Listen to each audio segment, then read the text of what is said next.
क्या कभी ऐसा लगा है कि अब बहुत देर हो चुकी है, अब जीवन में कुछ नहीं बदलेगा, अब जो होना था हो गया?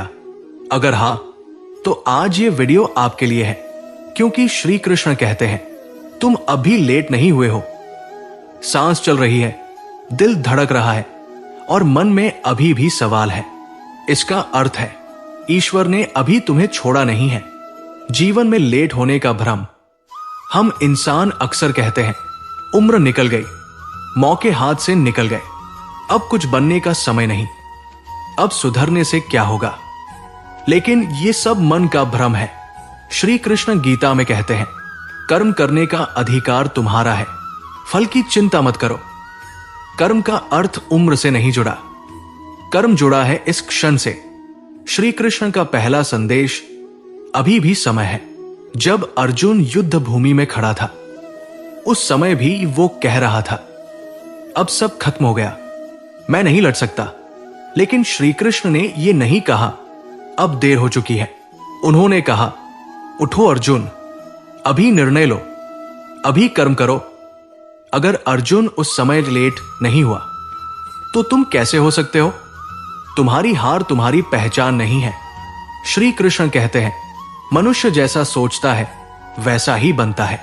अगर तुम खुद को हारा हुआ मान लोगे तो जीत तुम्हें कैसे मिलेगी? याद रखो, गिरना हार नहीं है, रुक जाना हार है। और तुम अभी रुके नहीं हो। जो बीत गया वो शिक्षा था।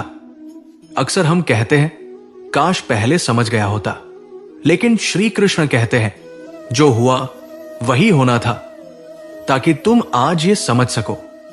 अगर आज समझ आ गई है तो आज ही नई शुरुआत है। आत्मा कभी लेट नहीं होती। गीता का सबसे गहरा सत्य, ना आत्मा मरती है, ना आत्मा बूढ़ी होती है। तुम्हारा शरीर थक सकता है पर आत्मा नहीं। और जब तक आत्मा जाग रही है तब तक देर नहीं होती। जो आज शुरू करता है वही विजेता है।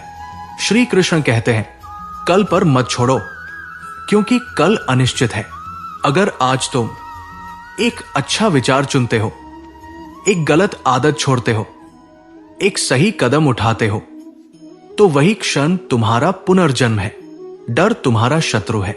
लोग क्या कहेंगे, अब क्या फायदा, मैं कर भी पाऊंगा या नहीं, ये सब माया के शब्द हैं। श्री कृष्ण कहते हैं डर वही होता है जहां विश्वास नहीं होता।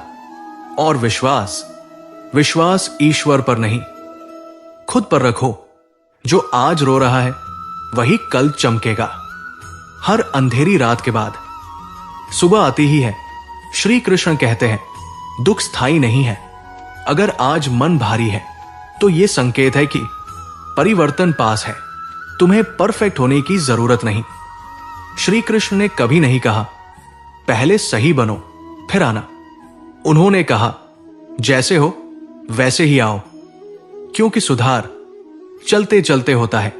नई शुरुआत का अर्थ यह नहीं सब कुछ छोड़ दो। नई शुरुआत का अर्थ है सोच बदलो, दिशा बदलो, नियत बदलो, और यही पर्याप्त है। आज से क्या बदल सकते हो? आज से तुम खुद को दोष देना छोड़ सकते हो, दूसरों से तुलना छोड़ सकते हो, खुद से उम्मीद करना शुरू कर सकते हो। यही गीता का सार है। अगर आज भी तुम्हें लगता है मैं बहुत पीछे रह गया हूं, तो यह पंक्ति याद रखना, ईश्वर ने तुम्हें आज का दिन दिया है। इसका अर्थ है तुम्हारी कहानी अभी बाकी है। अगर तुम ये वीडियो देख रहे हो तो समझ लो तुम अभी लेट नहीं हुए हो। तुम्हारी शुरुआत अभी से हो सकती है और श्री कृष्ण तुम्हारे साथ है। जय श्री कृष्ण।